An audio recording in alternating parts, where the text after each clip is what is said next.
I've been playing host in Brussels this week to a party of school children from a village called Urdjar in East Kazakhstan and from St Paul's Primary School in Whiteinch in Glasgow. It's quite an interesting story how this all came about. In February 2010, I was on a routine visit to the primary school at St Paul's in Whiteinch, Glasgow, and was telling the children, the 10 and 11-year-old children, about the many times I've travelled to East Kazakhstan to try to bring assistance and raise awareness of the plight of the 1.5 million people who live in what was called the Polygon during Soviet times. And this was the area about the size of Wales where the Soviets tested their nuclear weapons. They exploded round about 603 nuclear bombs, many of them above the ground in the atmosphere, using the 1.5 million local people who live in this remote part of Kazakhstan near China, between the border with China and the border with Siberia, using them as human guinea pigs. And the legacy of the nuclear tests is horrifying. The water supply is radioactive, the food chain is irradiated. So generations are born with all sorts of deformities, diseases, mental handicaps, because their parents and grandparents were exposed to radiation.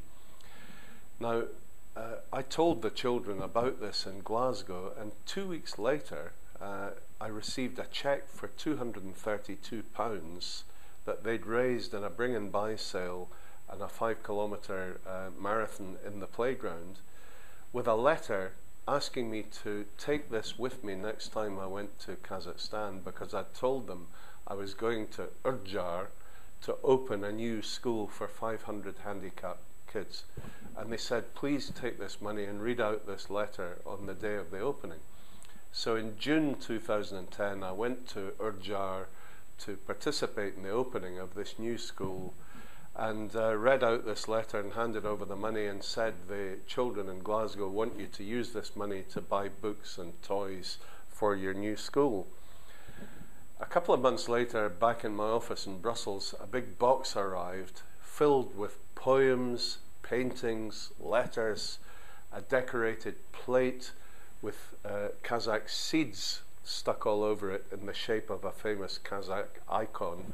And this was all from the children in Urdjar, the handicapped children, for their friends in Glasgow. So I went back to St Paul's and told a full assembly of the school, where parents were present as well, on a Friday morning, about the opening of the school. I showed them pictures and handed over all these gifts.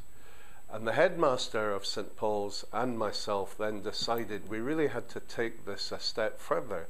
So we decided to hold a competition where we would ask the 10 and 11-year-old children to write letters stating why they would like to come to Brussels, come to the European Parliament, and meet Jerzy Buzek, the President of the European Parliament. And these competitions were organised earlier this year in Urdjar in Kazakhstan and in Glasgow simultaneously. And winners in each school were made. The winners in both cases were a boy and a girl by coincidence, and we invited them to come to Brussels on a fully paid visit, together with a parent with each child and teachers from each school. The whole trip was co-sponsored by a businessman from Kazakhstan who has paid a lot of money towards the refurbishing of the school for handicapped children in Urdjar, because his mother came from that area.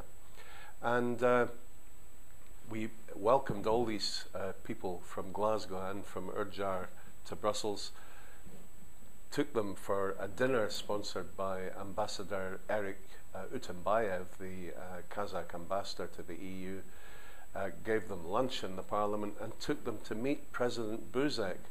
And President Buzek was absolutely charming, and really the kids thoroughly enjoyed the entire experience.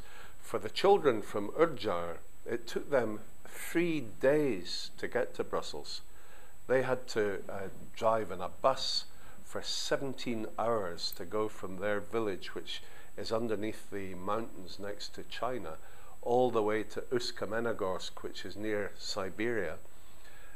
Then they had to fly back into the center of Kazakhstan to the new capital city of Astana from Uсть-Kamenogorsk. Then they flew from Astana to Frankfurt, and then they flew from Frankfurt to Brussels. These two children from Urdjar, the little boy and little girl, both suffer from leukemia. Both are quite ill, typical of all the children from their school. And for them, this was an absolutely life-changing experience. It was quite poignant. Actually, when they met President Buzek and he was hugging them and welcoming both of them, and of course the children from Glasgow, he had a tear in his own eye. And you know, it was a poignant moment. It is something that these children will never forget.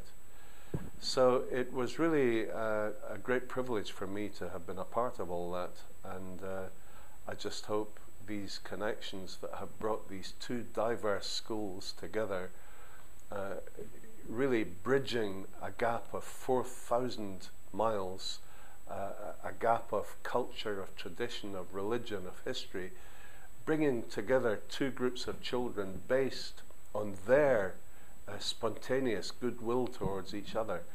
There is a lesson in that for all of us.